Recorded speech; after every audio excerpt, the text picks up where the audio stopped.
معراج کی بات کرنے کا تو اب وقت آیا ہے، اس لیے کہ معراج کا سارا واقعہ تو مسجد اقصیٰ کے گرد گھومتا ہے۔ سبحان الذی اسریٰ بعبدہ لیلا من المسجد الحرام الی المسجد الاقصیٰ۔ حضور نے معراج کی رات مسجد اقصیٰ میں نماز پڑھائی تھی، اور ایک بار پھر سے طیبہ سے فلسطین میں آ راستہ دیکھتی ہے پھر مسجد اقصیٰ تیرا۔ ایک بار حضور گئے تھے مکے سے مسجد اقصیٰ، اور پھر حضور فرماتے ہیں جب میں واپس گیا نا تو کفار نے جو کہ مسجد اقصیٰ دیکھی ہوئی تھی تو مجھ سے پوچھنا شروع کر دیا کہ مسجد اقصیٰ کی کھڑکیاں کتنی ہیں، دروازے کتنے ہیں، پلر کتنے ہیں۔ جب انہوں نے سوال جواب کیے، حضور فرماتے ہیں کہ رب کریم نے مسجد اقصیٰ کو اٹھا کے میرے سامنے رکھ دیا۔ میں دیکھتا جاتا تھا، بتاتا جاتا تھا، کہہ لوں بات کر لوں۔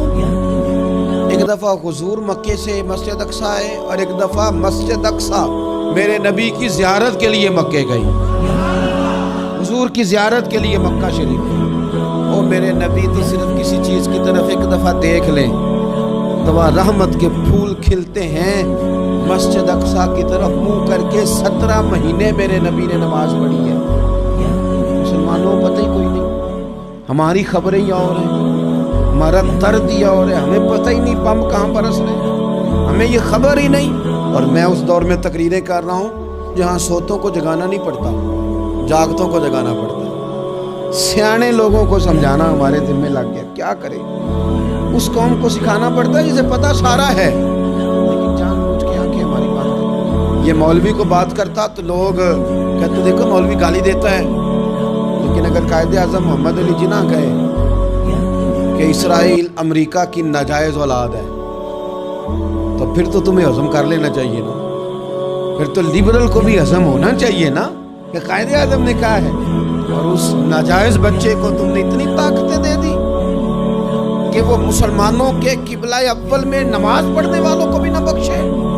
کہاں گئی تمہاری وہ انسانی حقوق کی بڑی بڑی تنظیمیں، کدھر گئی؟ اور میرا پاکستانی میڈیا سے بھی سوال ہے، چند دن پہلے سیالکوٹ میں ایک واقعہ ہوا، ناانصافی ہو گئی جی، ناانصافی ہو گئی جی ایک بی بی کے ساتھ۔